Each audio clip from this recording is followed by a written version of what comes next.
Bismillahirrahmanirrahim. Assalamualaikum warahmatullahi wabarakatuh. Alhamdulillah, rabbil alamin, wassalatu wassalamu ala rasulillah. Saya sebenarnya kurang nyaman kalau duduk begini, karena yang lain duduk di bawah. Enakan duduk di bawah kayak saya, Bu. Hah? Hah? Oh, itu aja. Oh, kameranya harus setting lagi. Udah dah, nggak apa-apa dah. Ya, ya, ya, ya. Baik, ini mohon maaf ya, saya duduknya lebih tinggi nih daripada Bapak Ibu di sini nih. Biar kelihatan. Baik, ada yang mau ditanya? Belum ya? Alhamdulillah. Nah, saya kemana-mana, saya bawa tas kecil nih. Ya. Ada yang tahu kira-kira isinya apa? Nah, tapi isinya beda mungkin nih. Nih, saya kasih lihat ya isinya ya.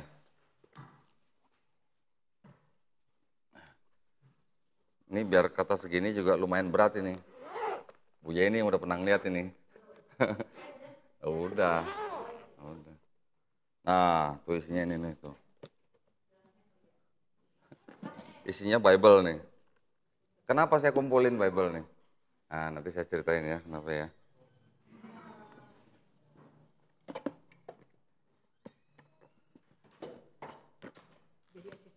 Asisten.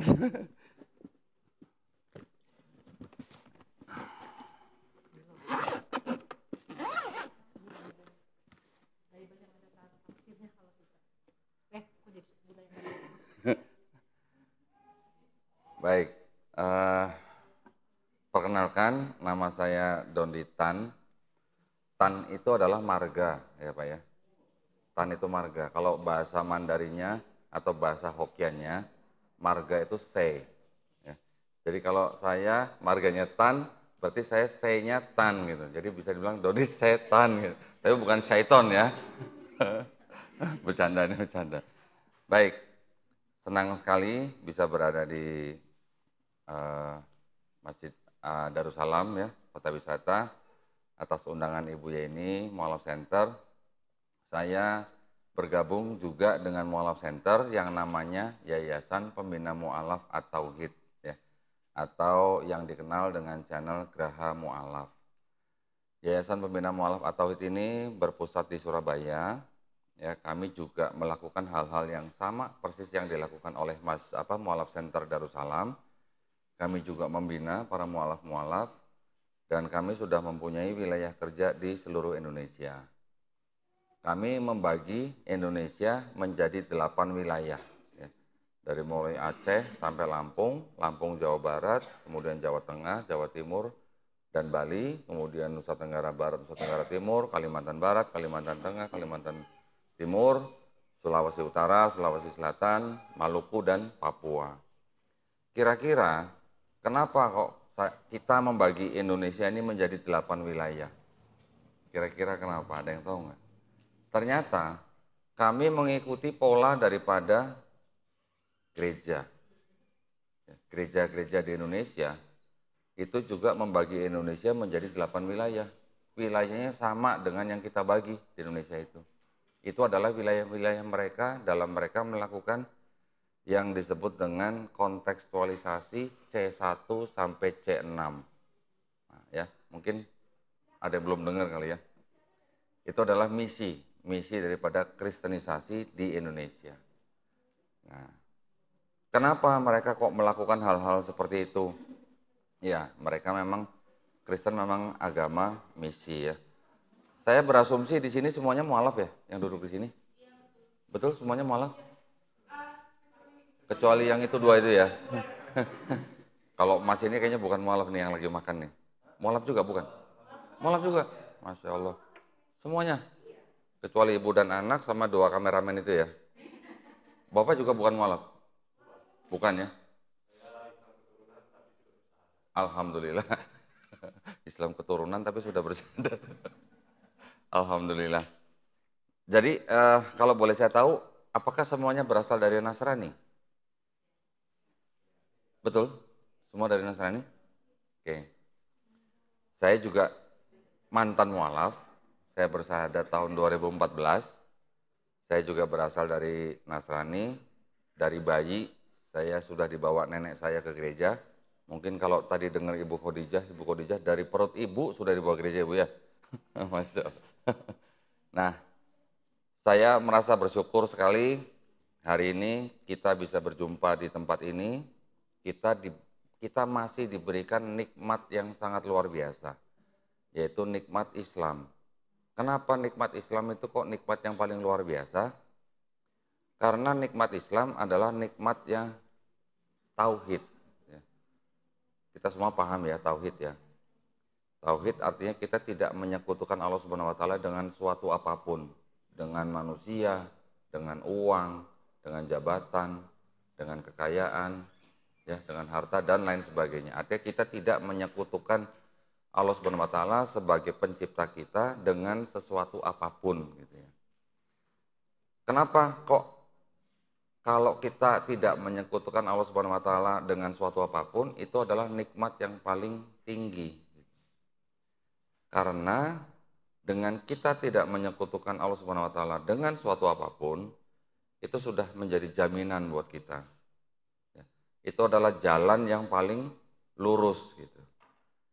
Itulah mengapa di dalam surat Al-Fatihah, ihdinas siratal mustaqim. Kenapa kok setiap hari, setiap sholat kita selalu minta jalan yang lurus gitu. Kalau mungkin saya sebut dengan apologet ya. Apologet itu adalah orang-orang yang berusaha membela keyakinannya. Kalau apologet Kristen itu mencibir kita dengan apa? Di Islam tiap hari orang Islam ihdinas siratal mustaqim, tiap hari minta jalan yang lurus, tiap hari minta ditunjuki jalan yang lurus gitu. Kalau di Kristen itu sudah ada jaminan ya, bahwa di dalam Yesus, percaya dengan Yesus itulah jalan dan hidup dan kebenaran. Ya. Tidak ada yang sampai kepada Bapa kalau tidak melalui aku. Katanya begitu, Bu ya. Tapi ternyata Dewa Mitra juga begitu, Bu. Tapi ternyata Dewa Mitra yang dipercaya oleh orang-orang Persia, yang dipercaya juga oleh orang-orang Mesir, yang dipercaya juga oleh orang-orang Romawi, juga dipercaya sebagai jalan dan hidup dan kebenaran. The truth, the way, and the life. Kok mirip ya? Yesus dengan Dewa Mitra gitu. Kenapa ya kira-kira itu? Itu semua ada sejarahnya. Kenapa Romawi mempercayai Mitra? Karena berasal dari Persia.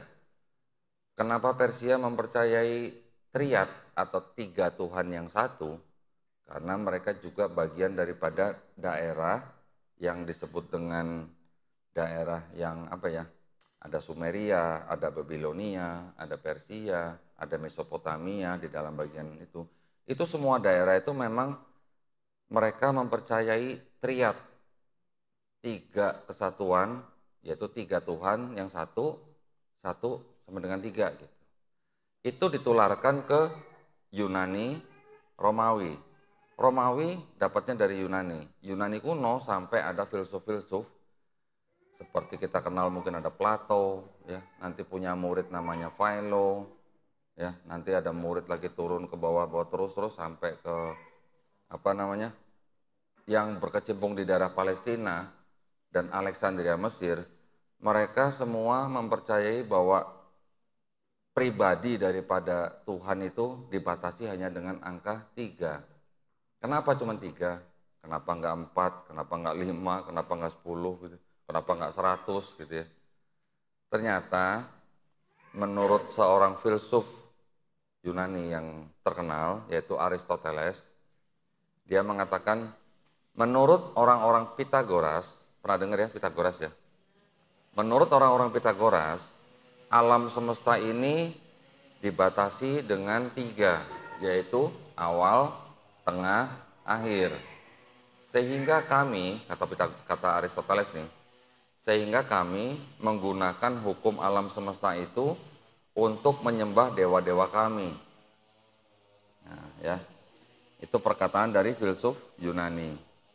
Sekarang pertanyaannya, kenapa kok di Kristen juga ada pribadi Tuhan yang 3 gitu?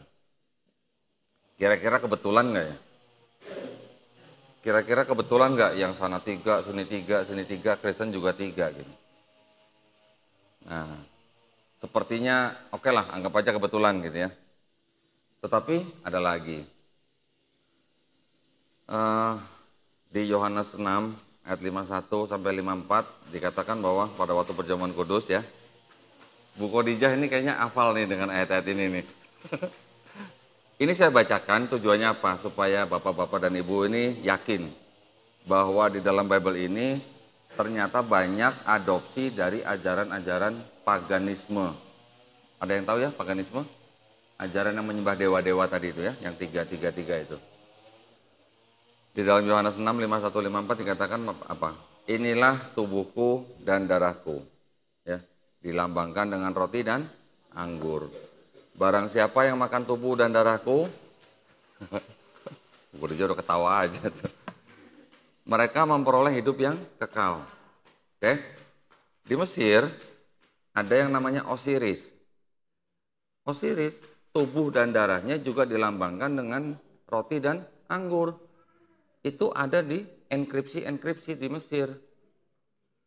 Apakah kebetulan tubuh dan darah Yesus yang dilambangkan dengan roti dan anggur kok persis sama dengan Osiris? Apakah kira-kira kebetulan? Sama. Tadi udah kebetulan satu ya. Ini mau dianggap 2 kali kebetulan? Kasihlah, purlah. Oke, berikutnya. Bapak Ibu pasti sangat familiar dengan lambang salib ya. Ya, lambang salib. Dari mana itu lambang salib tuh ceritanya? Dari Yesus. Mangkul salib. Ya. Tapi lambang salib yang begini, yang seperti tanda plus gitu ya, itu sebenarnya berasal dari mana? Hah? Dari mana? Trinitas? Bukan. Bukan. Dari mana? Vatikan Roma. Vatikan Roma yang mengadopsi, Pak. Ternyata itu dari kuil Serapis namanya. Kuil Serapis. Di dalam kuil Serapis itu, kepercayaan pagan mereka itu di daerah Mesir, itu ada lambang yang salib begini, yang kemudian dipakai oleh orang-orang pagan, juga dipakai oleh orang-orang Kristen. Apakah kebetulan? Hah? Masa kebetulan terus gitu ya? Kok sama gitu ya? Terus kemudian ada lagi.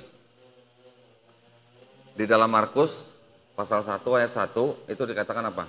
Inilah kabar baik mengenai Yesus Kristus gitu ya. Ternyata Julius Caesar, Kaisar Julius Caesar juga disebut sebagai kabar baik. Dia keturunan ini, dia adalah kabar baik sebagai juru selamat umat manusia. Julius Caesar juga disebut sebagai juru selamat umat manusia. Juga kabar baik gitu. Sama dengan Yesus. Yesus juga disebut kabar baik, juru selamat umat manusia. Kebetulan lagi nggak kira-kira? Kira-kira kebetulan lagi nggak? Di kitab Matius, mungkin yang pernah ingat cerita ini, pada waktu Yesus disalib, tabir bait suci terbelah 2. Ya, betul? Ingat ya? Terus kemudian pada waktu Yesus dibangkitkan, kubur daripada orang-orang suci itu semuanya pada terbelah. Mayat daripada orang-orang suci bangkit dari kubur, masuk ke kota Yerusalem. Ingat? Ada yang ingat ceritanya? Hah? Di Matius. Iya, terbuka dan mayatnya bangkit masuk ke dalam kota. Ada. Orang-orang kudus bilangnya, orang-orang suci. Ada. Ada. Nanti saya bukain boleh. Nanti ya kalau mau detail ya. Ada, disebutnya orang-orang suci atau orang-orang kudus. Karena di bahasa Inggrisnya disebutnya saint gitu ya. Bangkit masuk ke dalam kota. Di Markus nggak ada, di Lukas nggak ada, di Yohanes nggak ada. Dari mana tuh ceritanya? Hah? Dari mana cerita itu gitu? Di Markus nggak ada, di Lukas nggak ada, di Yohanes nggak ada. Boleh dicari. Hah? Hmm. Mm-mm. Sama. Ya. Itu yang disebut dengan gospel sinoptik. Ya. Terus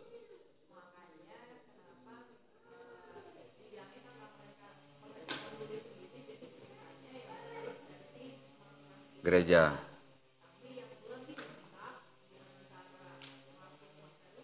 Hmm. Oke. Nanti saya ceritain ya Bu ya. Nanti saya tulis ya sejarahnya ya. Tapi yang jelas, kisah mayat orang kudus bangkit dari kubur masuk ke Yerusalem itu hanya ada di Matius. Ibu nanti boleh cari, ada nggak di Markus dan Lukas dan di Yohanes. Nah, cerita itu dari mana? Eh, Paulus, ya Paulus itu kan orang yang paling terdepan untuk mengajarkan ajaran kekristenan kan. Kalau ada mayat yang bangkit dari kubur, kira-kira heboh nggak? Ini di kota besar loh, di kota Yerusalem loh, di kota yang metropolitan loh. Kira-kira heboh nggak kalau ada mayat bangkit dari kubur? Heboh lah, nggak usah banyak, satu aja di Bekasi misalnya ada mayat keluar dari kubur, pasti masuk TV itu ya. Kenapa kok cerita itu tidak ada di Markus dan Lukas dan Yohanes? Kenapa Paulus juga nggak pernah cerita gitu? Paulus nggak pernah menceritakan. Kalau Paulus kan menceritakan memang betul ada kehidupan setelah kematian. Tetapi Paulus tidak pernah menceritakan tuh ada mayat orang kudus bangkit dari kubur masuk kota Yerusalem pada waktu Yesus bangkit gitu. Paulus nggak pernah cerita. Ahli-ahli perjanjian baru ya yang saya tahu seperti Mike Licona.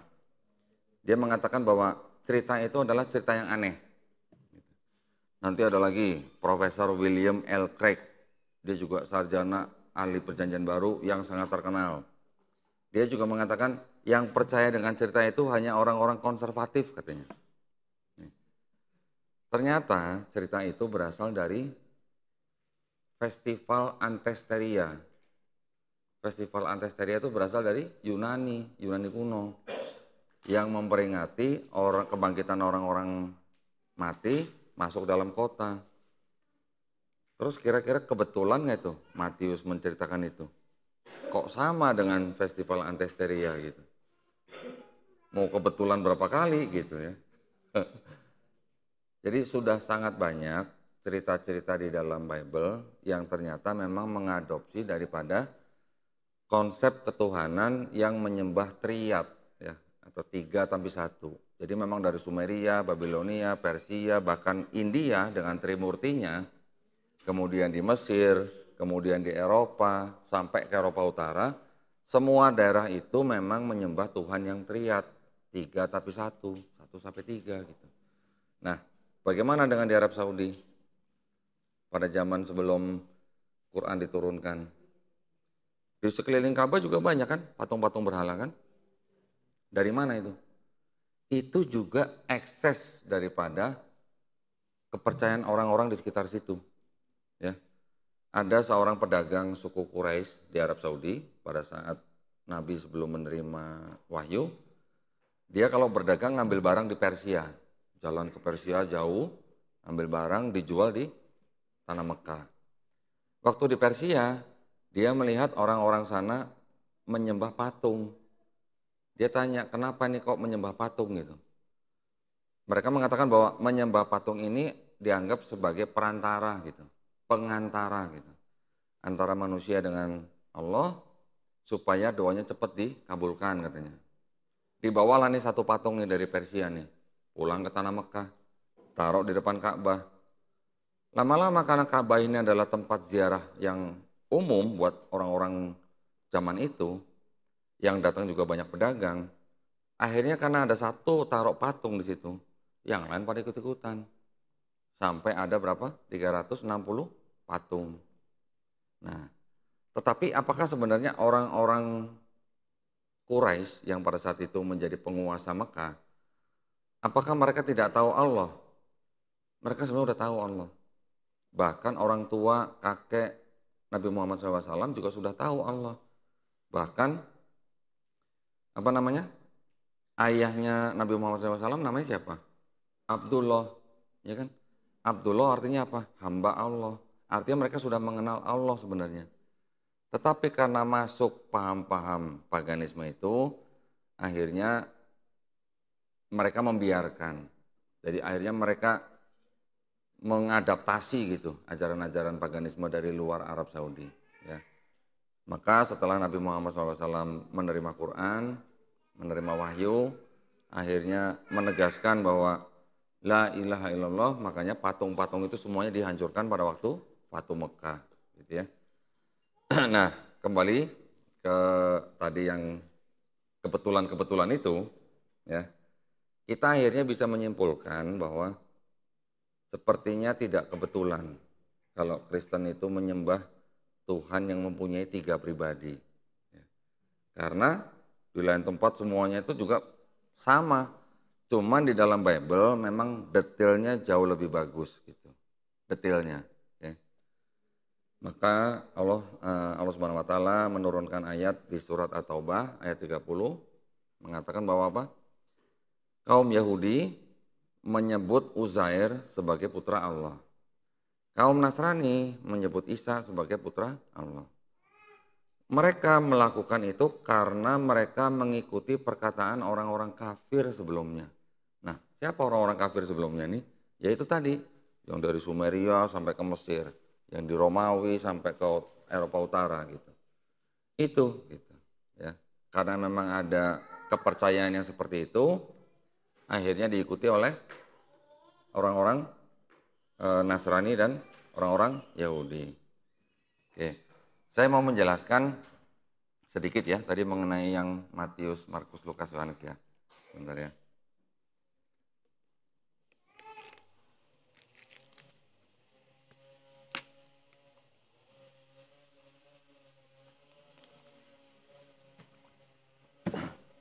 Boleh ya pakai papan tulis ya.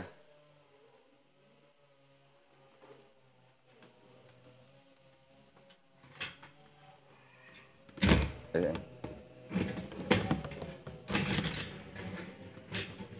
Ini ya.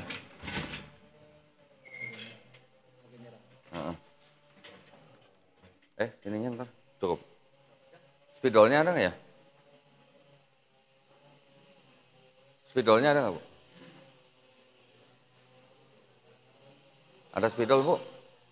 Oh, lagi diambil. Oh iya. Nih, oh ini permanen. Nanti nggak bisa dihapus nih. Yang ini permanen.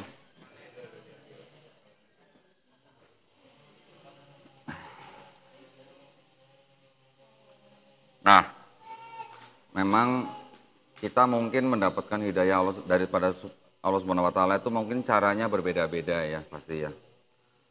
Allah Subhanahu wa taala bisa memberikan kita hidayah itu dengan cara yang tidak kita sangka-sangka ya, pasti itu ya. Ada yang mendapatkan hidayah hanya gara-gara hujan.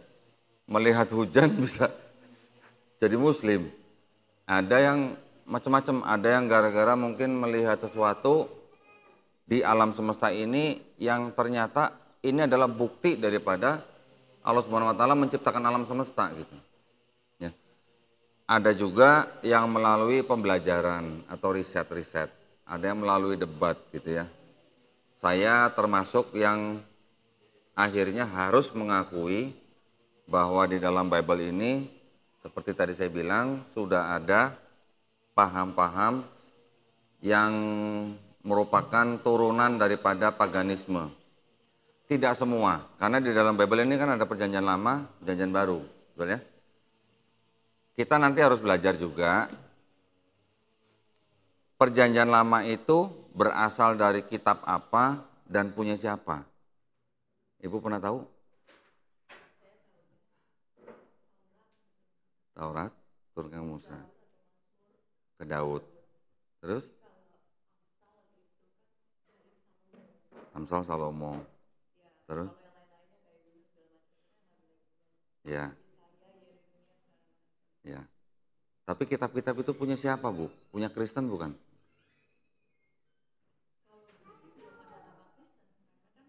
Iya. betul. Mm-mm.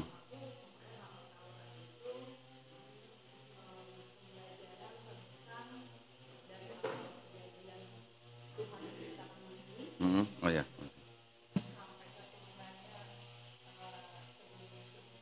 Mm.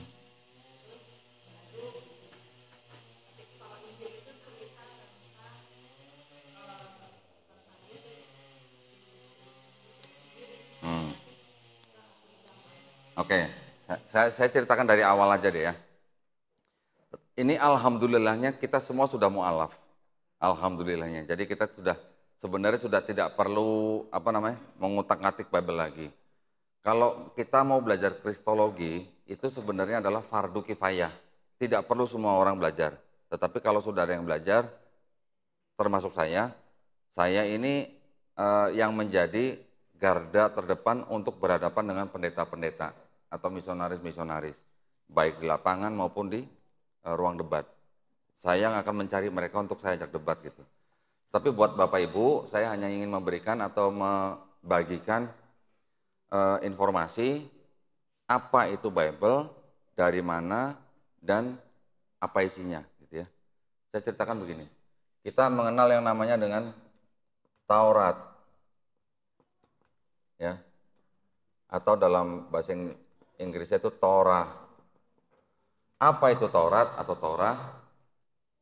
Ini sebenarnya diturunkan kepada bangsa Israel, kepada Nabi Musa alaihissalam ya. Yang disebut dengan Torah itu sebenarnya hanya 5 kitab Musa ya, atau yang disebut dengan Pentateuch. Pernah dengar Ibu ya? Pentateuch, 5 kitab Musa. Kejadian, Keluaran, Imamat, Bilangan, Ulangan. Oke. Ini yang disebut dengan Torah. Kemudian ada lagi yang disebut dengan kitab Nevi'im. Nevi'im. Nevi, nabi. Nabi, Nevi. Artinya ini buku-buku mengenai nabi-nabi. Ya. Nabi-nabi. Kemudian ada lagi yang disebut dengan kitab-kitab Ketuvim atau surat-surat. Amsal, Pengkhotbah, Ratapan, ya, Mazmur. Mazmur juga termasuk dalamnya Ketuvim.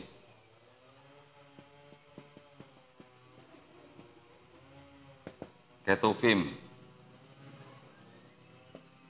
Ya, ini adalah surat-surat atau tulisan-tulisan.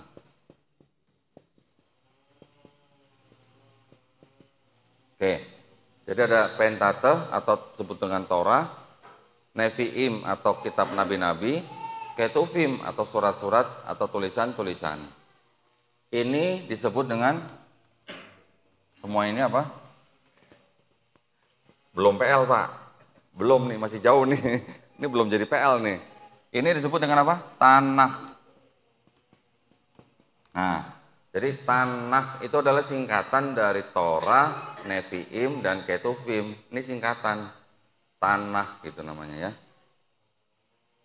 Kemudian dari Tanakh ini, kira-kira di abad ketiga atau tepatnya tahun 270 sebelum Masehi, ini diterjemahkan menjadi Septuaginta.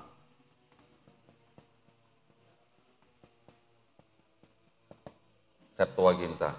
Tetapi yang di 270 sebelum Masehi ini Septuagintanya belum semua tanah, hanya Torah. Nah, jadi ada 2 tahap. Yang kedua, baru Septuagintanya ada lagi. Ini yang baru Nevi'im dan Ketuvim.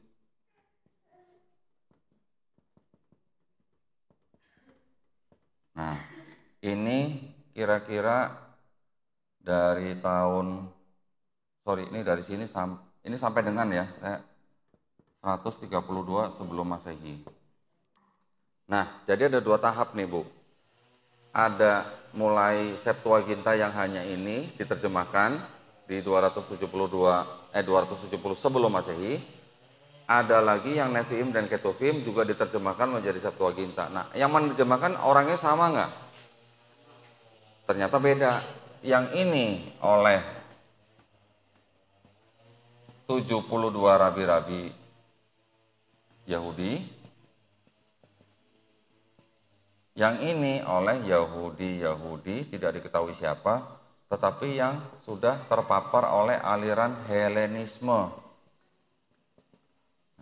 Ini semua, ini adanya di Alexandria, Mesir.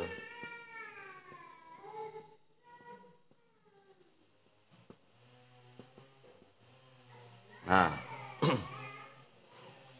apa itu yang disebut dengan Yahudi Helenisme? Ini yang tadi saya cerita, yang kepercayaan, budaya, paganisme yang berasal dari Yunani kuno, yang dibawa oleh penjajah Romawi ke daerah Alexandria, Mesir. Gitu.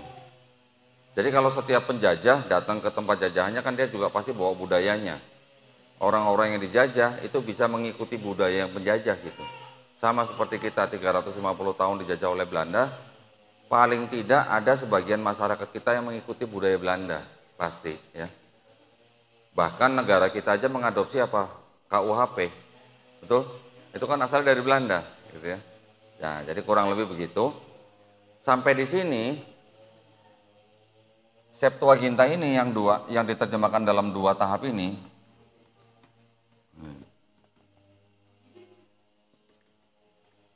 Cepet kering ya ini ya. Ada lagi nggak?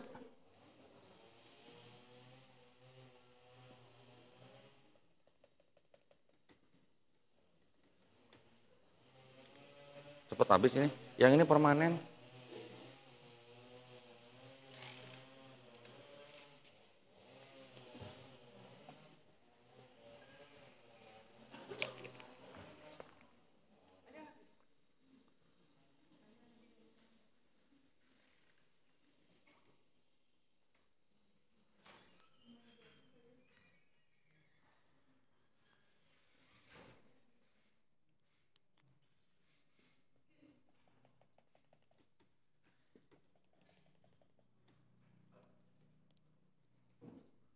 Ada.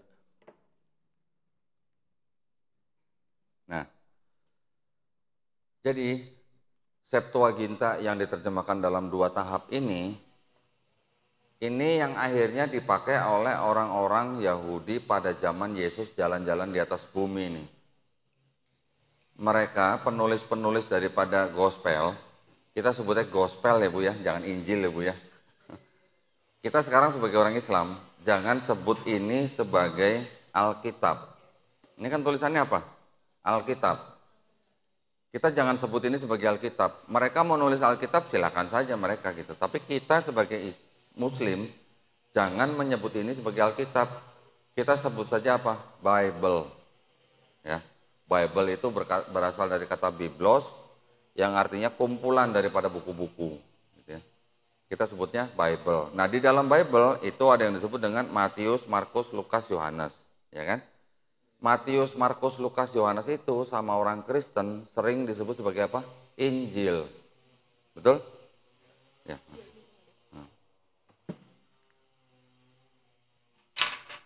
Sering disebut sebagai Injil.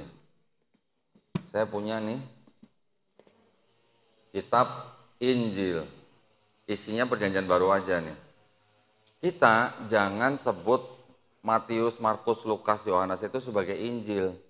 Karena buat kita orang Islam, Injil adalah wahyu yang diturunkan Allah Subhanahu wa taala kepada Nabi Isa alaihissalam untuk Bani Israel pada zaman itu. Setuju nggak? Setuju ya? Yang Muslim dari lahir harus setuju nih. Taurat, Zabur juga sama. Itu juga adalah wahyu-wahyu yang diturunkan Allah Subhanahu wa taala kepada nabi dan rasulnya untuk Bani Israel pada zaman itu. Nah, apakah Taurat, Zabur, Injil itu dijanjikan untuk dijaga? Hah? Ya? Ibu-ibu, apakah Taurat, Zabur, Injil itu dijanjikan oleh Allah Subhanahu wa taala untuk dijaga? Tidak. Dikoreksi ya, Pak ya. Yang dijanjikan untuk dijaga hanya Al-Qur'an. Taurat, Zabur, Injil tidak dijanjikan untuk dijaga. Maka itu sampai sekarang yang mau disebut Torah atau mau disebut Injil atau mau disebut Mazmur itu versinya banyak, beda-beda. Dan tidak ada yang tidak diketahui siapa yang menulis gitu. Kita tahu Nabi Musa alaihissalam hidupnya kira-kira di abad keberapa? Kira-kira di abad ke-14, abad ke-13 sebelum Masehi. Ya. Sedangkan Bible ini nih yang sebut saya dengan ini baru ada kira-kira di abad ke-6 sebelum Masehi. Jadi antara abad ke-13 sampai ke abad 6 beda berapa tahun tuh? 700 tahun. Hampir 1 milenium tuh. Udah berapa generasi gitu, ya. Yang paling tua ditemukan itu berasal dari tahun 600 sampai tahun 500-an sebelum Masehi. Ya, cukup lama. Jadi tidak ada hubungannya atau tidak terkoneksi dengan Nabi Musa yang hidup abad ke-13 atau 14 sebelum Masehi. Oke. Nah, sekarang kitab Septuaginta ini saya hapus dulu ya.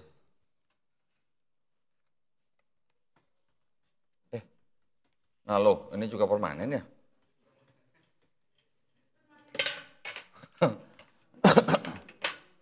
Ternyata nggak bisa dihapus nih. Mudah-mudahan ini bisa dihapus. Oke, nggak apa-apa dah. Saya terusin aja dari sini deh. Nah, ini yang disebut dengan Septuaginta nih ya. Nah, Septuaginta ini beredar pada zaman Yesus masih hidup. Ya. Di Bait Allah, Yesus juga dikatakan dia membaca kitab Yesaya. Kitab Yesaya adalah bagian dari ini ya, Nevi'im ya. Penulis-penulis gospel atau penulis-penulis atau bahkan Rasul Paulus sendiri, kalau saya ngomong Rasul ini jangan disamakan dengan Rasul di dalam Islam ya. Rasul dalam Islam adalah nabi yang menerima wahyu dan diberikan risalah yang baru. Udah biarin nggak apa-apa, nggak apa-apa nanti aja. Kalau Rasul yang di dalam Kristen atau yang disebut dengan Rasul Paulus itu adalah Rasul sebagai murid daripada Yesus. Entah pernah ketemu atau tidak ketemu, kalau dia merasa mengikuti Yesus, dia menyebut dirinya sebagai Rasul gitu ya. Nah, penulis-penulis dari Perjanjian Baru itu kira-kira ada hampir daripada 1000 ayat, ya. Ini hampir 1000 ayat nih, Ibu mungkin belum tahu nih.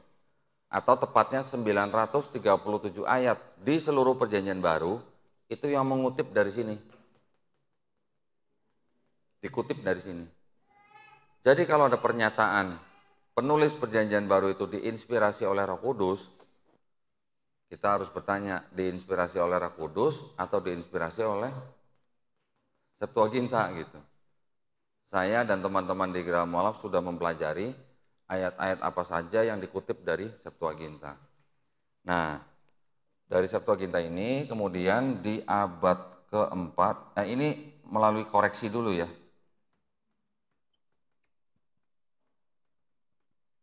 Koreksi. Baru menjadi Perjanjian Lama. Siapa yang mengoreksi ini? Ini kan sudah diterjemahkan, masih dikoreksi lagi. Siapa yang mengoreksi? Ini adalah bapak-bapak gereja yang namanya Origen. Ya, Origen ini orang yang bisa berbahasa Ibrani. Kemudian Lucian. Kemudian yang terakhir Hesisius di abad keempat. Kenapa dikoreksi? Karena penerjemahan ini dibuat seolah-olah berbicara mengenai Yesus. Nah, kalau kita semuanya berasal dari Kristen, kita pasti paham bahwa Yesus sering dikatakan dinubuatkan di Perjanjian Lama, betul ya? Betul ya? Ternyata yang dianggap sebagai nubuat-nubuat di dalam Perjanjian Lama, yang dianggap ya oleh orang-orang Kristen sebagai nubuat Yesus di Perjanjian Lama, itu adalah koreksi daripada bapak-bapak gereja ini. Gitu. Ya. Baru di abad keempat, di Konsili Kartago, baru dijadikan atau dikanonisasi menjadi Perjanjian Lama. Jadi, kalau yang disebut dengan Bible ini, yang dipakai atau yang dianggap sebagai kitab sucinya orang Kristen, Ternyata yang separohnya ini bukan berasal dari Kristen.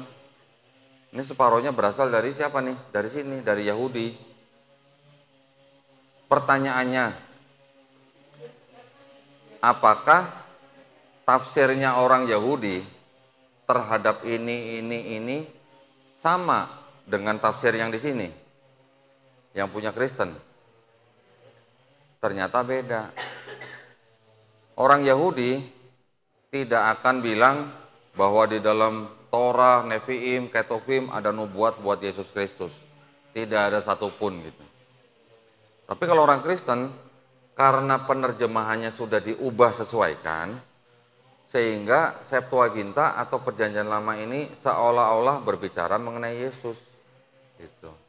Saya bisa tunjukkan banyak contoh ayat-ayat dan kata-kata apa yang diubah sesuaikan, yang diterjemahkan dari mulai bahasa Ibrani ke bahasa Yunani ke bahasa Latin kemudian ke bahasa Inggris, baru diterjemahkan ke bahasa yang lain-lain gitu. Itu ada ayat-ayat yang memang diubah sesuaikan. Contoh misalnya, di Yesaya 7:14. Nanti ada Yesaya 9 ayat 6. Nanti ada Yesaya 53 ayatnya 1 sampai 10. Nanti ada Mika 52. Nanti ada Mazmur 22 ayat 16. Ya. Banyak, nanti ada di Hagai atau di Hosea atau di Yeremia 31, macam-macam. Itu adalah ayat-ayat yang memang diubah sesuaikan, yang dibuat seolah-olah berbicara mengenai Mesias yang akan datang, tetapi ditujukan kepada Yesus. Nah, itu caranya gereja meyakinkan jemaatnya bahwa Yesus emang Tuhan yang dimesiaskan di Perjanjian Lama. Ternyata tidak ada. Orang Yahudi yang menulis ini, semuanya berbicara tidak ada Yesus. Mesias yang ditunggu oleh mereka adalah Mesias yang nanti akan datang pada saat bumi ini di seluruh dunia sudah tidak ada perang. Nah, kalau sekarang masih ada perang, bagaimana Mesias bisa turun? Itu argumen dari Yahudi. Ya. Ini semua ada tafsirnya. Ini juga ada tafsirnya. Jadi tafsirnya Yahudi dengan tafsir Kristen itu berbeda. Gitu. Jadi kalau begini, apakah bisa murni disebut sebagai kitabnya orang Kristen kalau begini? Gitu ya. Itu yang kami pelajarin. Nah, sekarang saya mau bercerita mengenai tadi yang gospel. Gospel ada Matius, Markus, Lukas, Yohanes. Yang kira-kira ditulis pertama kali yang mana? Menurut Ibu yang mana? Pertama, Yohanes. Ternyata yang ditulis pertama kali itu adalah Markus. Ini tahun 65 sampai 70 Masehi. Kemudian Matius dan Lukas ini menyadur dari Markus. Ya. Hampir 90% yang ada di Matius dan Lukas itu isinya adalah yang di Markus. Karena mereka menyadur Markus, makanya isinya kurang lebih sama. Tetapi selain daripada Markus, ya, sumbernya adalah Markus, mereka juga menambahkan apa? Q. Q itu berasal dari kata quell. Quell itu artinya kabar berita yang beredar di masyarakat. Ini ditulis kira-kira 75 sampai 80 Masehi. Yang terakhir baru Yohanes. Yohanes ditulis kira-kira tahun 95 sampai 100 Masehi. Ada yang bilang 110 Masehi gitulah. Kalau yang Yohanes, dia mempunyai gaya bahasa yang jauh berbeda dengan Matius, Markus, dan Lukas. Karena apa? Karena yang Yohanes ini sebenarnya tulisan yang diperintahkan oleh penguasa pada saat itu untuk melawan kelompok Gnostis namanya. Gnostis itu adalah kelompok-kelompok Kristen yang terlalu mistis gitu. Ya. Nah, kalau kita melihat begini, 65 Masehi, paling dekat ya. Dianggap Yesus diangkat tahun berapa? Anggapannya tahun 33 Masehi lah ya. Karena kan dia sampai berumur 33 tahun. Berarti udah beda berapa tahun sama ini? Kira-kira 32 tahun. Atau 30 berapa ya? 32 tahun ya bener ya? Bedanya tuh. Itu yang paling cepat. Artinya orang-orang yang menulis ini itu juga semuanya anonim. Tidak ada ayat-ayat di dalam gospel, saya bernama Matius menulis ini untuk siapa gitu, nggak ada. Saya bernama Markus, nggak ada. Saya bernama Yohanes, nggak ada. Semuanya anonim. Karena itu, ahli-ahli perjanjian baru sudah berani menyatakan bahwa keempat gospel ini sudah pasti ditulis oleh bukan saksi mata langsung. Ya.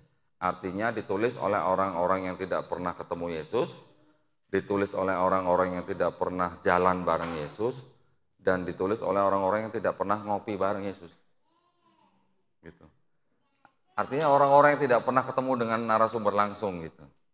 Ya. Beda dengan Quran. Quran ditulis oleh sahabat-sahabat Nabi, yang dibacakan oleh Nabi, yang dicek dan recheck bacaannya, kalau ada yang salah langsung dibetulkan, yang dituntun oleh Nabi, ayat ini masuk surat berapa, ayat ini masuk surat apa, ayat ini masuk surat mana gitu. Itu yang menuntun langsung Nabi. Kemudian yang dikodifikasi oleh sahabat Abu Bakar pertama kali, pada waktu setelah terjadi perang, banyak hafiz Quran yang meninggal atau tewas, barulah akhirnya sahabat Umar bin Khattab menyarankan kepada Abu Bakar untuk dikodifikasi. Bedanya dengan Alkitab apa? Kalau Bible ya, sorry ya. Kalau Bible itu dikanonisasi. Kalau Quran dikodifikasi. Bedanya apa? Kalau Bible, ini banyak buku, sudah banyak surah, dikumpulkan jadi satu, dipilih yang mana yang masuk dalam Bible, baru ditetapkan gitu. Tapi kalau Quran, setiap orang yang punya manuskrip atau naskah-naskah kuno ya atau ortografi itu dikumpulkan, kemudian dibacakan di depan orang yang hafal Quran, di depan orang yang hafiz Quran. Kalau ada bacaan yang salah, ditolak. Kalau ada tulisan yang salah, ditolak. Tapi kalau yang bacanya benar, diterima. Itu namanya baru dikodifikasi gitu. Ya. Mengenai jumlah suratnya, penomorannya itu baru nanti. Itu nanti belakangan. Nah, sekarang kalau kita kembali lagi ke sini, kalau kita melihat daripada gospel-gospel ini, ternyata tidak cuma 4 gospel yang ada pada saat itu. Pada saat di abad keempat ya, untuk yang di ini nih, di PL ini. Karena pada waktu kanonisasi ini bersamaan antara perjanjian lama dan perjanjian baru. Dikanonisasi dalam satu waktu sehingga timbullah satu Bible yang sudah komplit gitu, dari perjanjian lama, dari Kejadian sampai Wahyu gitu. Nah, sekarang dari Bible yang paling kuno itu barulah diterjemahkan menjadi, nanti ditulis lagi menjadi bahasa yang Yunani, tapi yang sudah penyusunan berikutnya. Bible yang terakhir yang sudah diterjemahkan ke dalam bahasa Yunani itu disebut Textus Receptus. Ya. Textus Receptus. Ini yang menyusun adalah Erasmus di abad ke-16 Masehi. Bayangkan, dari abad 4 sampai abad ke-16. Baru di sini nanti diterjemahkan menjadi bahasa Inggris di abad ke-17. Jadi sebenarnya perjalanannya memang cukup panjang. Dan di antara itu semua, itu ada penyisipan, penambahan, bahkan ada pinjaman, ayat-ayat yang pinjaman. Ya. Nanti saya bisa tunjukkan kepada teman-teman di sini ayat-ayat mana yang dianggap sebagai ayat yang tidak asli ya, atau yang tidak otentik gitu. Ada yang pernah ngelihat Bible ini nggak nih? Nah, nih. Kitab suci Katolik. Ada yang pernah lihat? Ya, Katolik. Pernah lihat? Ini ada tafsirnya, ada catatan kakinya. Nah, belum pernah lihat kan berarti kan? Saya tunjukin nih ya. Tidak untuk diperdagangkan. Artinya jemaat gereja biasa tidak akan punya ini gitu. Tidak akan bisa dibeli di Gramedia, tidak akan bisa dibeli di toko buku gitu. Ini dipersembahkan oleh Direktorat Jenderal Bimbingan Masyarakat Katolik, Departemen Agama Republik Indonesia. Resmi nggak? Resmi. Ya. Dicetak oleh Arnoldus ND, percetakan Arnoldus ND. Kenapa mereka membuat ini? Karena ini digunakan untuk studi, ya, studi Bible, studi teks gitu. Jadi di Bible ini isinya itu ada ayat. Ini ayat nih yang di atas nih, ini ayat. Yang di bawahnya ini catatan kaki atau tafsir. Ya. Saya berikan contoh satu. Saya minta tolong, mbaknya bisa nggak tolong bantu saya bacain ini? Bacain ini. Sambil berdiri nggak apa-apa ya? Kenapa saya mempertunjukkan ini atau memperlihatkan ini? Ini adalah bukti bahwa yang disebut dengan Bible itu sudah tidak murni lagi. Sudah ada sisipan, sudah ada tambahan, sehingga ini tidak bisa disebut sebagai ayat kitab suci. Gitu ya. Tolong Mbak, sini Mbak. Dibaca dari ayat 7 ya. Nah ini ayat 8 kan. Oh ini 7. Nah 7 ya. Sebelum baca jangan baca bismillah ya.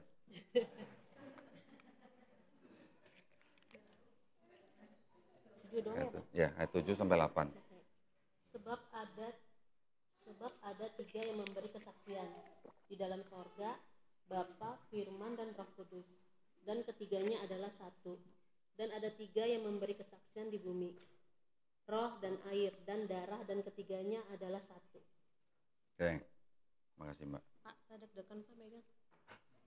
Makanya tadi saya bilang jangan pakai bismillah bacanya. Udah, makasih ya Mbak ya. Makasih, Pak. Tadi ayat yang dibacakan oleh Ukti kita ini adalah dari 1 Yohanes 5 ayat 7. Ya.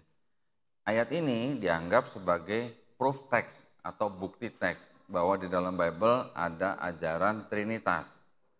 Karena dikatakan apa? Dan ada saksi di surga, Bapa, Firman, dan Roh Kudus, dan ketiganya adalah satu. Kan memang itu konsep daripada Trinitas, ya kan?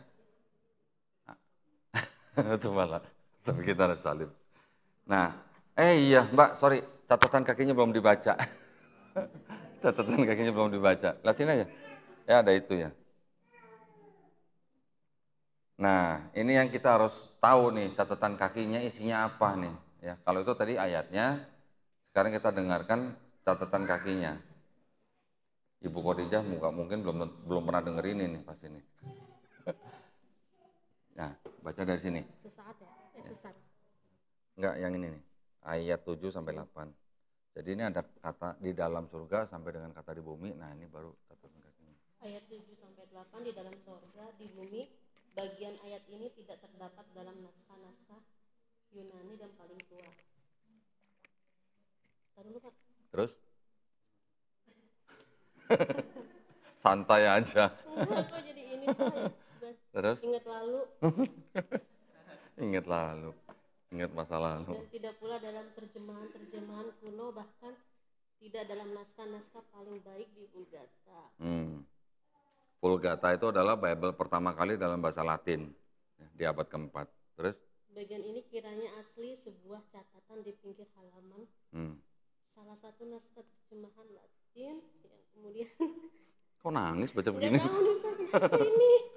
Katanya Kemudian disisipkan ke dalam naskah-naskah oleh penyalin dan akhirnya bahkan disisipkan ke dalam beberapa naskah Yunani. Karena di bagian ini pasti tidak asli. Pasti apa? Pasti tidak asli. Kalau tidak asli apa? Palsu. Itu yang ngomong ya, bukan saya. Makasih ya. Iya kan Pak? Makasih ya. Iya Pak. Saya tadi cuma nanya tidak asli itu apa? Saya ulang ya. Ini mudah-mudahan supaya menjadi pembelajaran buat kita nih. Ayat 7 sampai 8 yang tadi dikatakan adalah karena ada 3 saksi di dalam surga, Bapa, Firman, dan Roh Kudus, dan ketiganya adalah satu. ayat-ayat itu tidak terdapat dalam naskah-naskah Yunani yang paling tua dan tidak pula dalam terjemahan-terjemahan kuno, bahkan tidak dalam naskah-naskah paling baik dari Vulgata. Vulgata adalah Alkitab berbahasa Latin yang sudah menerjemahkan Septuaginta atau menjadi perjanjian lama itu dan perjanjian baru, termasuk 4 gospel dan surat-surat Paulus semuanya ya. Yang 27 kitab semua dalam perjanjian baru sudah masuk dalam Vulgata. Terus kemudian bagian ini kiranya aslinya sebuah catatan di pinggir halaman, salah satu naskah terjemahan Latin yang kemudian disisipkan ke dalam naskah-naskah oleh penyalin dan akhirnya bahkan disisipkan ke dalam beberapa naskah Yunani. Karenanya bagian ini pasti tidak asli. Kalau tidak asli apa, Mas? Jadi yang dimaksud dengan catatan di pinggir halaman itu begini. Zaman dulu penyalin-penyalin itu kalau menyalin itu kan mereka menulisnya kan dalam bentuk kolom begini ya. Kolom. Nah, pada waktu mereka menyalin dalam bentuk kolom ini, itu mereka kadang suka memberikan catatan di sini. Misalnya catatannya gini. Misalnya gini. Ini adalah catatan di pinggir halaman. Nah, catatan-catatan ini disebut sebagai scholia. Makanya kita mungkin sekarang kita tahu istilah dalam bahasa Inggris itu scholars, gitu ya. Scholars itu adalah sarjana sebenarnya. Tetapi itu berasal dari kata scholia yang dari sini nih. Orang menyalin, mereka bikin catatan gitu. Catatan ini bisa berupa tafsir, bisa berupa keterangan, bisa berupa pesan. Pesannya apa? Pesan kepada penyalin berikutnya, gitu maksudnya. Atau pesan kepada penyalin sebelumnya. Karena ada di Ibrani 1 ayat 3, itu juga ada perubahan yang diberikan catatan seperti ini oleh penyalin-penyalin. Dan penyalin-penyalin itu kalau nulis bahasanya nggak terlalu beradab gitu. Ada satu kata di dalam Ibrani 1 ayat 3 yang dirubah oleh penyalin sebelumnya, sehingga penyalin sesudahnya mereka mengatakan apa? Hei bajingan. Bahasanya begitu dalam bahasa Yunani ya. Saya ada presentasinya kalau mau lihat. Ada fotonya. Itu ada di Codex Vaticanus. Itu dia menulis penyalin ini, memberikan catatan. Bajingan, jangan rubah kata-kata ini, gitu. Nah, yang tadi saya bacakan di situ, itu juga sebenarnya tadi awalnya ini, catatan di pinggir halaman. Kemudian yang tadinya catatan disisipkan ke dalam ayat. Jadi yang sebelumnya bukan ayat menjadi ayat gitu.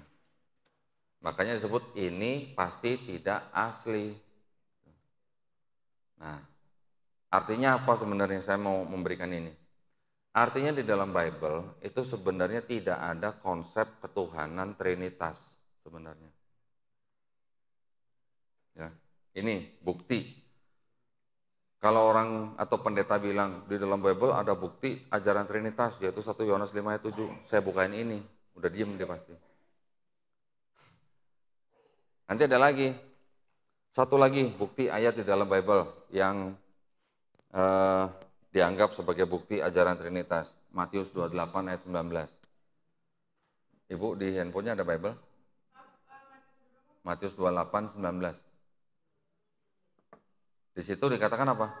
Karena itu pergilah, jadikanlah semua bangsa muridku. Ya kan? Baptislah mereka dalam nama Bapa dan Putra dan Roh Kudus. Itu yang disebut sebagai amanah agung. Itu adalah perintah untuk orang Kristen memberitakan apa? Katanya Injil katanya. Jadi kalau belum dibaptis belum kelar itu urusannya gitu. Belum selesai. Tapi ternyata apa? Ternyata ayat itu Matius 28:19 ternyata itu adalah ayat sisipan di abad kedua oleh gereja. Siapa yang bilang?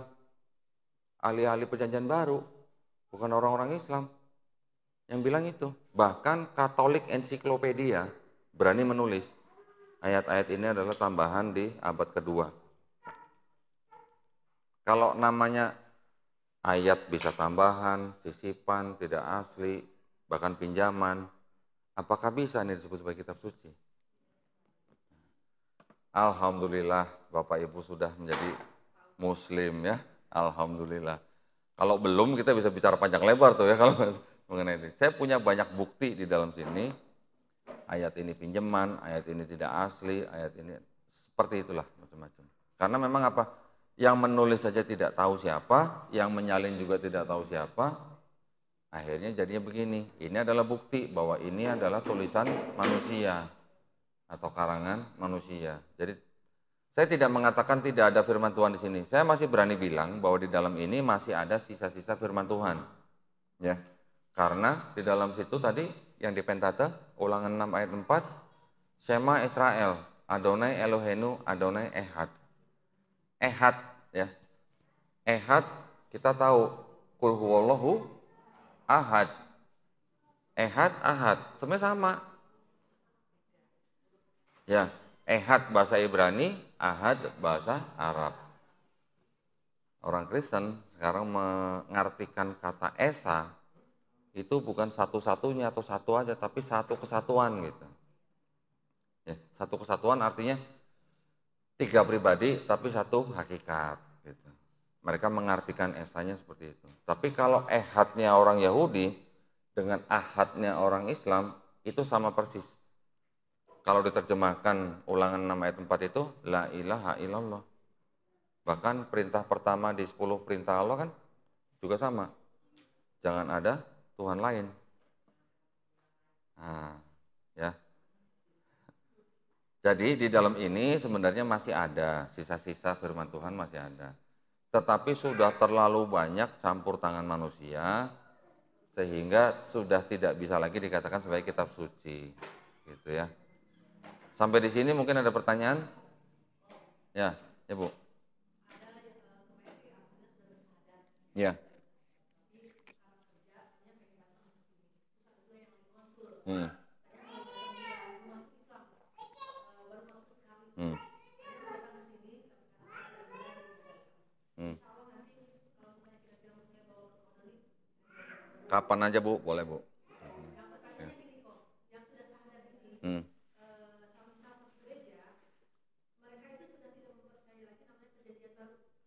Oke. Ya. Perjanjian lama kali. Perjanjian barunya. Oke. Hmm.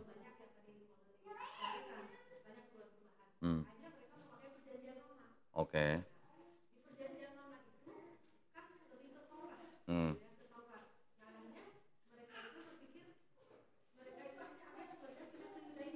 Oke. Oke. Nggak apa-apa Bu. Nggak apa-apa. Iya. Nggak apa-apa.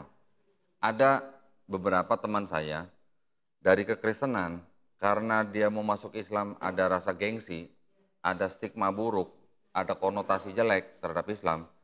Mereka mampir dulu Bu ke Yudaisme. Ya. Mereka mampir dulu ke Yudaisme, mereka ingin mempelajari ini.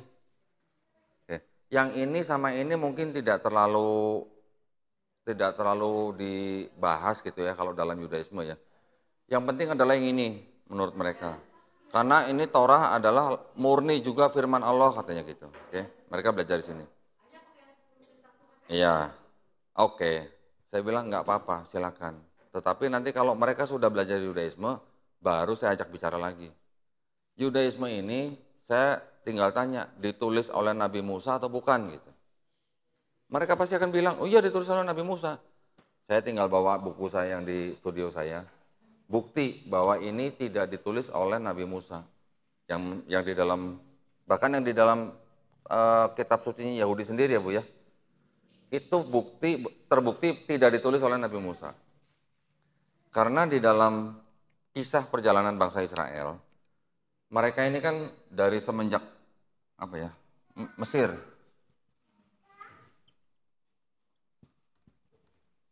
Bangsa Israel di Mesir menjadi budak berapa tahun? Berapa ratus tahun? Ada yang tahu? 430 tahun. Oke.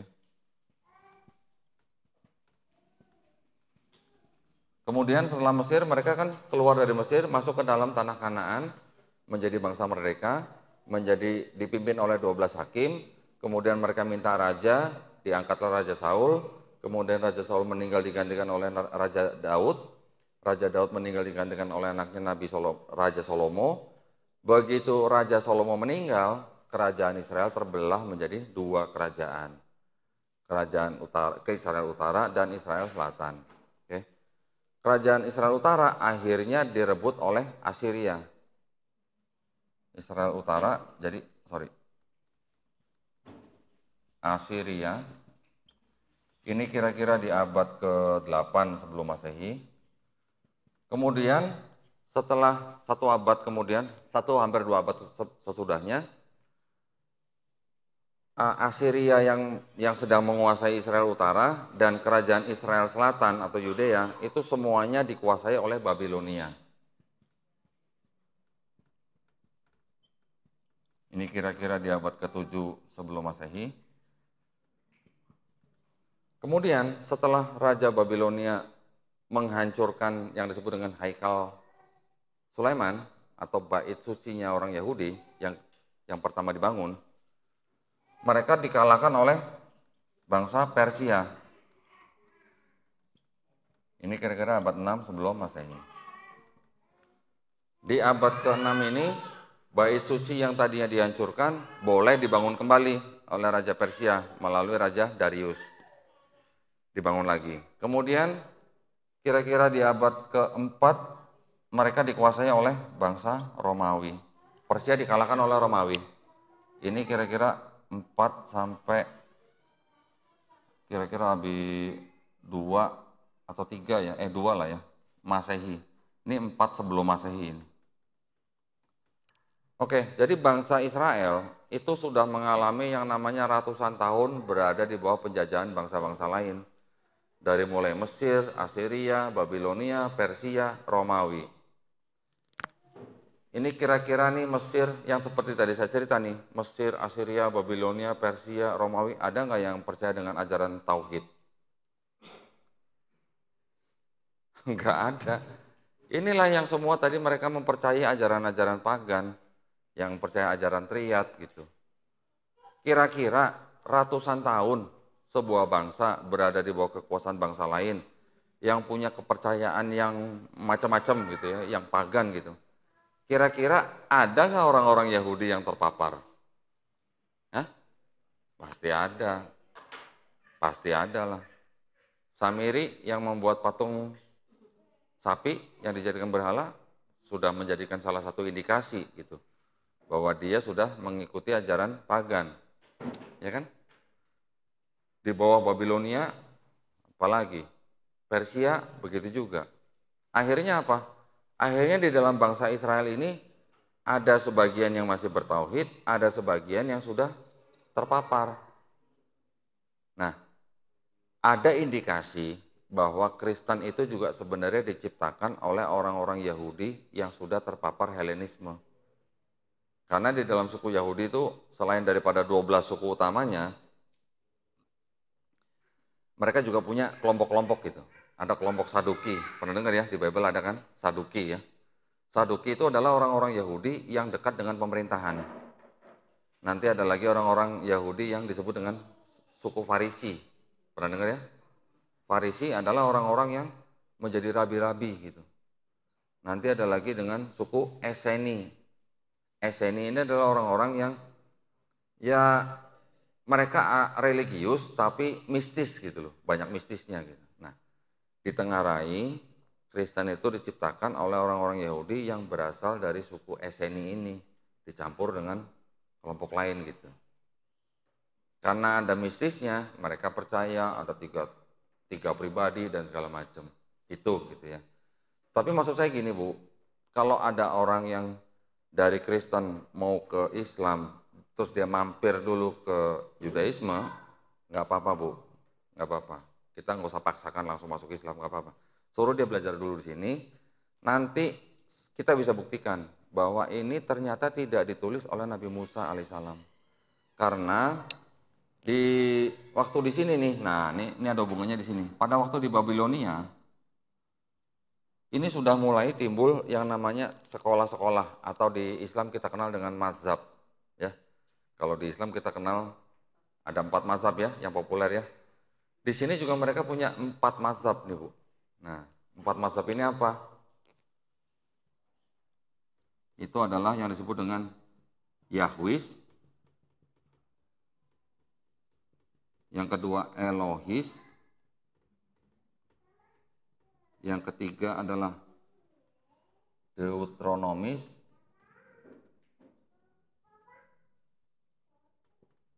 yang terakhir Priestly. 4 mazhab ini yang menjadi sumber kisah di dalam sini. Karena ada 4 sumber kisah yang dipakai dalam Torah, makanya di dalam Torah banyak kontradiksi, Bu. Gitu. Satu kitab aja yang tadi saya bilang misalnya, Kejadian gitu ya. Di dalam Kejadian itu ada beberapa sumber ini. Nanti di dalam Ulangan cuman ini aja gitu misalnya. Nanti di Keluaran ini semuanya ada gitu. Nanti di Bilangan mungkin 2 atau 3 gitu. Ini sudah terbukti. Jadi di sini banyak kontradiksi karena banyak sumber gitu. Nah, kalau Quran kan nggak begitu. Quran kan sumbernya hanya satu dari Allah Subhanahu Wa Taala. Nanti insya Allah Bu, kalau dia sudah belajar Torah dan dia akhirnya mengetahui ada mazhab-mazhab itu, dia pasti bisa berpikir sendiri nanti. Ada? Oke. Alhamdulillah. Hmm. Ya, betul. Hmm. Ya. Tadi yang saya bilang, bangsa Israel dari mulai Mesir sampai ke Romawi itu sebenarnya di dalam tradisi mereka melalui Torah yang di dalamnya itu ada 613 hukum, bukan cuma 10 perintah Allah ya. Ada 613 hukum yang dituliskan di dalam Talmud. Ya. Itu sebenarnya kurang lebih sama dengan Islam, Bu. Ada wudhu, ada tefillah atau sholat, ada perpuluhan atau zakat, ada puasa. Sebenarnya sama semua. Ada kerudung. Hampir sama dengan Islam. Jadi sebenarnya saya juga berani bilang bahwa sebenarnya Bani Israel yang disebut di dalam Quran itu sebenarnya secara akidah mereka adalah Muslim sebenarnya. Tetapi syariatnya belum sama dengan syariat yang dibawa Nabi Muhammad SAW. Gitu loh. Saya juga berani bilang bahwa nabi-nabi sebelum Nabi Muhammad SAW kembali sampai Nabi Adam alaihissalam secara akidah ya, semuanya adalah Muslim. Muslim kan orang yang berislam. Islam itu kan artinya kan berserah diri. Jadi orang yang orang Muslim itu adalah orang yang berserah diri. Berserah diri kepada siapa? Kepada satu pencipta. Jadi dari Nabi Adam alaihissalam sampai Nabi Isa alaihissalam semuanya berserah diri. Saya berani bilang mereka Muslim, tetapi syariatnya belum sama dengan syariat yang dibawa Nabi Muhammad SAW. Gimana? Oh, syariat itu adalah ya sebenarnya arti daripada kata syariat itu sebenarnya adalah Torah. Torah ini sebenarnya artinya syariat, Bu. Kalau mau tahu nih. Torah, syariat itu sebenarnya sama artinya, syariat atau dalam bahasa Indonesia adalah hukum. Ya, hukum-hukum gitu.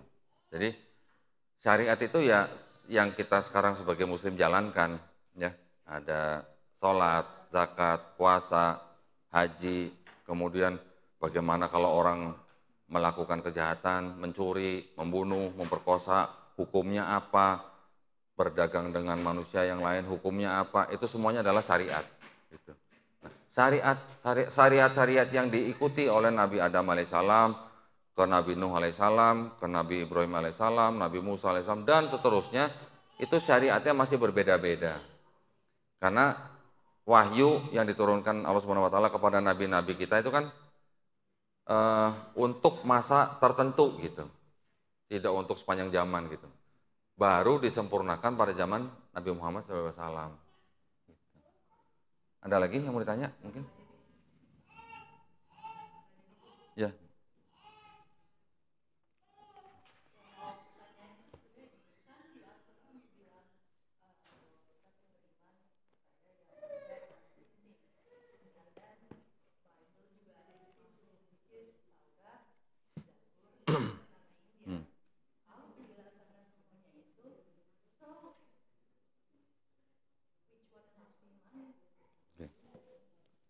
saya tadi sempat bertanya kan, apakah Taurat, Zabur, Injil yang disebut di dalam Quran itu adalah ini? Ada yang berani jawab?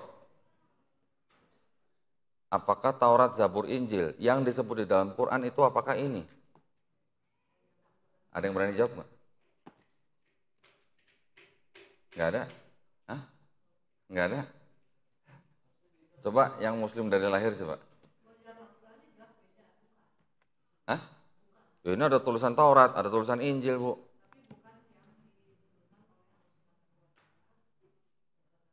Nah,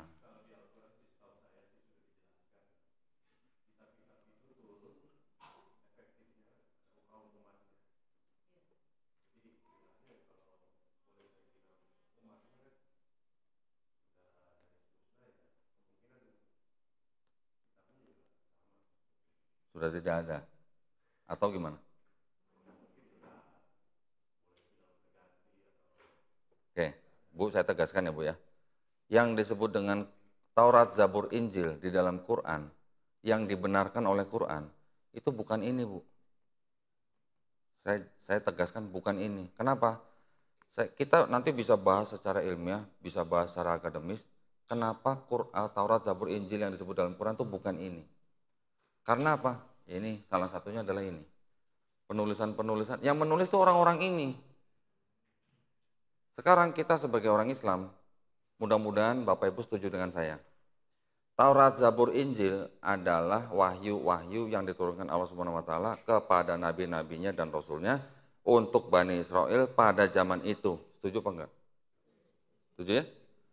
Jadi, kalau yang namanya nabinya sudah menerima wahyu, kemudian dia sudah menyampaikan kepada umatnya, kemudian nabi ini sudah wafat, kemana wahyunya? Ya sudah ngikut ya, sudah nggak ada ya.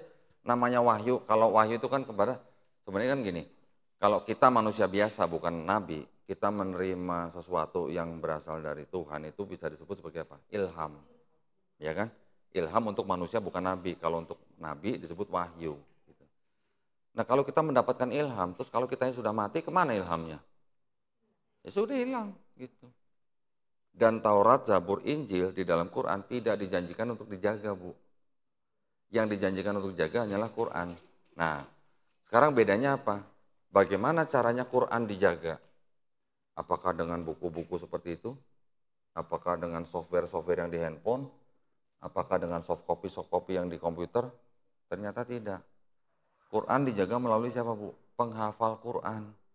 Hafiz-hafiz Quran. Jadi, kalau semua mushaf Quran, ini kan disebut mushaf ya Pak ya?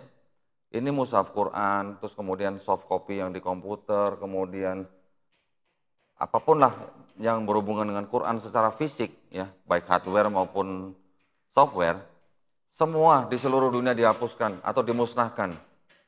Berani nggak? Berani kita orang Islam. Hancurin semuanya, mushaf Quran dan segala macam. Dalam waktu singkat, Quran bisa direkonstruksi kembali. Oleh siapa? Oleh hafiz-hafiz Quran.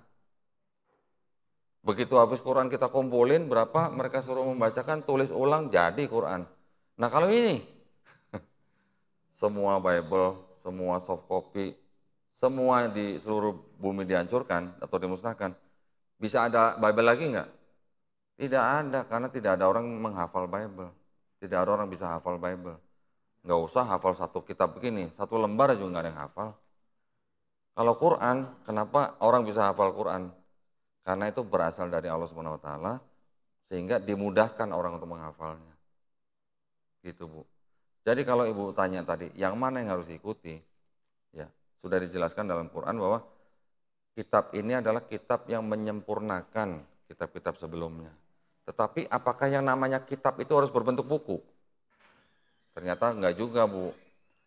Kalau kita baca di surat Maryam ayat berapa ya? 30 coba. Coba baca 30. Itu adalah perkataan Nabi Isa alaihissalam sewaktu dia masih bayi, masih digendongan ibunya.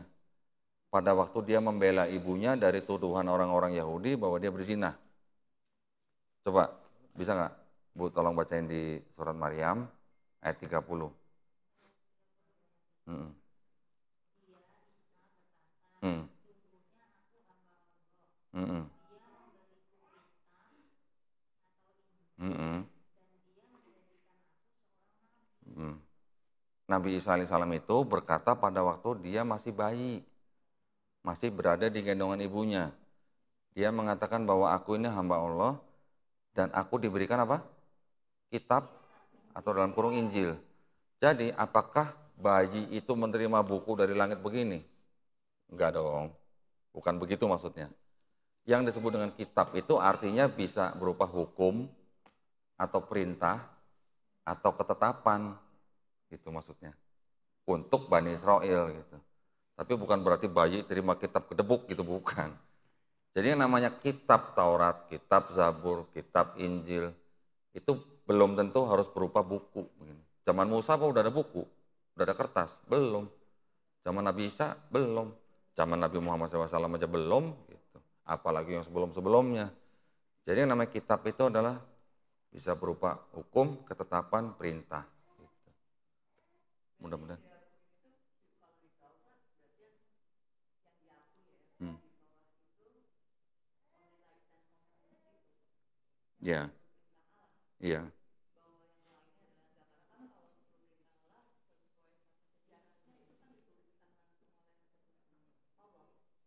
Yang mana yang dituliskan langsung?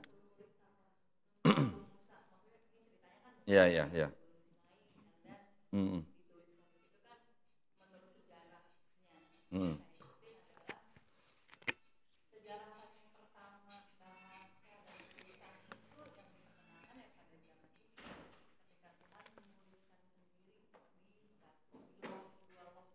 Hmm. Ada dua versi, Bu. Jadi ada kontradiksi. Di satu ayat dituliskan Tuhan sendiri yang menulis, di ayat lain dituliskan Musa yang menulis. Tetapi pada prinsipnya gini, saya ingin menegaskan bahwa Al-Quran ini mempunyai 3 fungsi, Bu. Ya. Fungsi yang pertama adalah musodik. Dia membenarkan kitab-kitab yang sebelumnya diturunkan. Taurat, Zabur, Injil. Kemudian membenarkan itu artinya memang benar bahwa kitab-kitab Taurat, Zabur, Injil ya, itu sudah diturunkan kepada Nabi dan Rasulnya untuk Bani Israel pada zaman itu. Yang kedua, Quran juga berfungsi sebagai al-muhaimin, batu ujian. Artinya dia mengoreksi apa yang salah dipahami oleh Bani Israel. Dia mengoreksi. Kemudian yang ketiga, dia adalah mubayyin, menjelaskan apa yang disalahpahami oleh Bani Israel sehingga mereka selalu berbuat, kalau boleh saya bilang tuh syirik gitu ya, musyrik gitu. Jadi yang Ibu tadi bilang 10 perintah Allah itu semuanya sudah dirangkum di dalam Quran. Menghormati ayah ibumu jelas, berbuat baik kepada sesama ayatnya banyak. Jangan membunuh jelas, jangan berdusta jelas, jangan menipu jelas. Riba pun juga jelas nggak boleh. Apalagi yang la ilaha illallah. Banyak sekali ayat-ayat la ilaha illallah di dalam Quran gitu. Jadi sebenarnya apa yang dirangkum apa yang ada di dalam Taurat, apa yang ada di dalam Zabur, apa yang ada di dalam Injil, itu semuanya sebenarnya ada di dalam Quran, Bu. Cuman mungkin teksnya atau narasinya atau diksinya mungkin berbeda, tetapi maknanya itu sama, Bu. Gitu. Iya. Ada lagi mau tanya?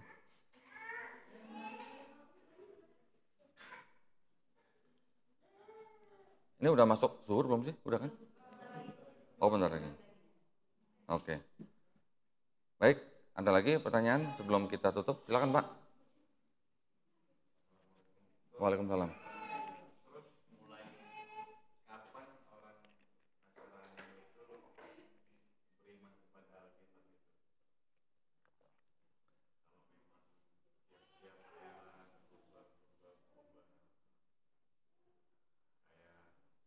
Yang maksud Bapak ini awalnya.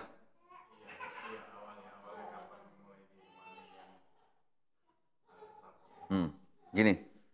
Jadi Pak, sebenarnya dari abad kedua itu sudah mulai ada kelompok yang namanya, saya lupa namanya apa ya, Marcionites kalau nggak salah. Ada ada kelompok yang mencoba menyusun Bible, tapi isinya agak berbeda dengan Bible yang sekarang kita lihat ini. Ya. Dan teksnya juga berbeda gitu.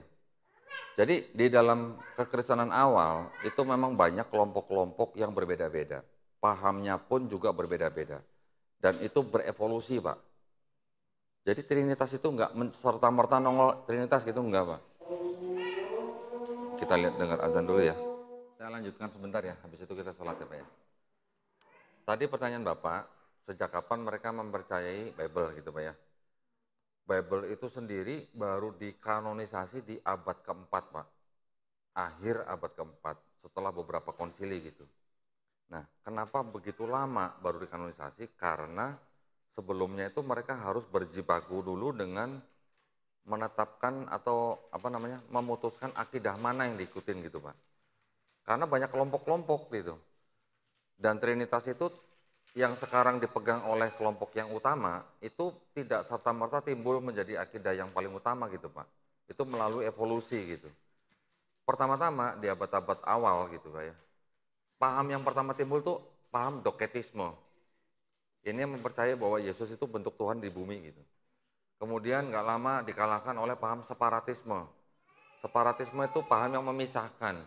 Jadi Yesus itu sebenarnya manusia, dia mendapatkan keilahian pada waktu dia dibaptis, kemudian pada waktu disalib yang diangkat itu Kristusnya bukan Yesusnya gitu. Oke, baru dengar mungkin Pak ya. Yang ketiga, paham yang disebut dengan modalisme. Modalisme itu yang percaya bahwa Yesus itu ya Bapa, Bapa itu ya Yesus gitu. Jadi sama pribadinya gitu, bukan pribadi yang terpisah gitu. Beda dengan Trinitas gitu. Kemudian modalisme ini pecah lagi menjadi modalisme monarkianisme, modalisme sabelianisme gitu. Di Indonesia sekarang kalau kita lihat ada gereja yang namanya Gereja Allah Esa, tulisannya Esa gitu ya, itu yang mengikuti modalisme sabelianisme itu Pak. Nah baru di abad kedua ada istilah yang disebut dengan Trinitas yang dicetuskan oleh Tertullian, kemudian diterima oleh gereja, kemudian dimodifikasi oleh gereja, Tertulliannya sendiri akhirnya dibuang sama gereja. Dimodifikasi sama gereja Pak. Jadi pahamnya apa? Bapak bukan Yesus, Yesus bukan Roh Kudus bukan Bapak, tapi ketiganya satu. Ketiganya hakikatnya Tuhan gitu. Paham nggak Pak? Bapak paham Trinitas? Benar. Sarjana Barat itu mengatakan yang bilang paham Trinitas sebenarnya dia nggak paham. Karena apa? Katekismenya berlanjut. Bapa Maha Kuasa, Anak Maha Kuasa, Roh Kudus Maha Kuasa, tetapi bukan tiga Maha Kuasa, tapi satu Maha Kuasa. Ngerti nggak Pak? Paham bohongnya. Nah, jadi baru di abad keempat itu yang namanya Trinitas baru mulai menjadi dikuatkan gitu. Ini melalui beberapa konsili. Konsili yang pertama, konsili Nisea. Nisea 325 Masehi. Ini menetapkan bahwa Yesus punya hakikat yang sama dengan Bapa, makanya dia disebut atau dianggap sebagai Tuhan, Yesusnya Tuhan gitu. Yang kedua, Konsili Konstantinopel. Nopel tahun 381 Masehi. Di sini baru ditetapkan Roh Kudus juga punya hakikat yang sama dengan Bapa. Jadi baru di tahun ini Roh Kudus disebut juga sebagai Tuhan. Nah, berarti di tahun 381 ini baru diresmikan gitu namanya Trinitas gitu Pak. Bayangkan dari abad pertama sampai abad keempat, 400 tahun baru ditetapkan Trinitas. Kemudian ada lagi konsili namanya Efesus. Tahun 431 Masehi. Nanti ada konsili lagi Kalsedon 451 Masehi. Di Efesus tahun 431 ditetapkan Maria sebagai Theotokos, bunda penghantar Tuhan ke bumi gitu. Di Kalsedon ditetapkan Yesus itu punya dua nature atau dua sifat, yaitu 100% manusia dan 100% Tuhan. Jadi konsili-konsili ini dibuat untuk menetapkan atau meneguhkan akidahnya orang Kristen gitu Pak. Bible-nya sendiri baru dikanonisasinya di abad keempat, akhir abad keempat gitu, finalnya. Jadi kalau Bapak tanya sejak kapan mereka mempercayai Bible itu, ya berarti dimulai abad keempat Pak. Tetapi apakah Bible yang di abad keempat itu sama dengan Bible yang sekarang saya pegang itu? Ternyata ada bedanya, Pak. Contohnya adalah ayat-ayat yang tadinya di abad keempat itu nggak ada, di situ ada. Gitu. Karena selalu mereka berevolusi, menyempurnakan akidah mereka, tetapi untuk kelompok yang berkuasa. Untuk kelompok yang tidak berkuasa, dokumen-dokumen mereka dihancurkan, dibakar. Contoh misalnya kelompok Arius atau yang disebut ajarannya Arianisme, Pak. Arianisme ini percaya satu Tuhan, Yesus bukan Tuhan.